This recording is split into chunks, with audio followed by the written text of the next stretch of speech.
এইগুলো আপনার অফ করলে আপনাকে আবার রিসেট দিতে হবে।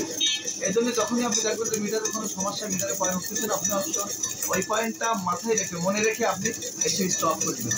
অফ করে দেওয়ার পরে আপনি আবার অন করবেন, করে বাকি অংশগুলো আপনি পেঁচাবেন। এইভাবে কিন্তু আপনার এই মেশিনটাকে কাজ করতে হবে।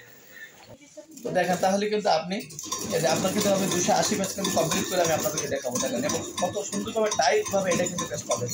এবার পেস্টটা আপনি দেবেন এরকম আস্তে আস্তে দেবেন, তাহলে সুন্দর হবে। আপনি খুব জোরে স্পিডে আপনি এটা ঘোরাবেন না, এরকম যদি আপনি আস্তে আস্তে ঘুরান পেস্টটা আপনার অনেক অনেক অনেক সুন্দর হবে, টাইট হবে এবং সব দিক থেকে অনেক সুন্দর হবে। দেখেন আমি আপনাকে 280 পেজ দেওয়ার পরে আমি আপনাকে দেখাচ্ছি। তো আমার 280 পেজ হয়ে গেছে। এখন আমি কিন্তু এটা সরাই দেবো, সরাই দিয়ে আমি বের করবো। এই দেখেন, এই যে আমি এখন বের করলাম। বের করার পরে আমি আপনাদেরকে দেখাই যে দেখেন কত সুন্দর কিন্তু এইটা হয়েছে। দেখেন টাইট এবং কি ফাইনভাবে আপনি একদম এর চেয়ে আপনি আর কি সুন্দর চাচ্ছেন দেখেন। এরপরে যখন আপনার দেখবেন যে এইটা শেষ হয়ে গেছে, তখন আপনি অবশ্যই এই স্কেল দিয়ে একটু জায়গা বের করে নেবেন সাইডে।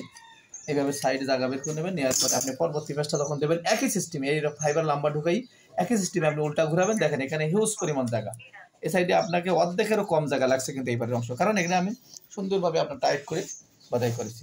এই আর এইখানে যখন আপনি এই তারটা দেবেন তখন এই তারে কোনো রকম পেস না পড়ে, পেস পড়লে কিন্তু আপনার তার কেটে যাবে। এই তারে পেস ফেলাবেন না, অ্যাকুরেটভাবে যেন তারটা ওঠে সেদিকে খেয়াল রাখবেন। এইভাবে কিন্তু আপনার মেশিন, আমি আপনাকে কয়েল বাধাই করে দেখালাম এই মেশিন। তো এইভাবে আমাদের মেশিনগুলো যায়। আপনারা যারা এই মেশিন অর্ডার করতে চান তারা স্ক্রিনে দেওয়া হোয়াটসঅ্যাপ নাম্বারে ভয়েস দিয়ে রাখবেন। ইনশাল্লাহ আমরা সারা বাংলাদেশে কন্ডিশনে কুরিয়ার সার্ভিসের মাধ্যমে ডেলিভারি করে থাকি। আসসালামু আলাইকুম।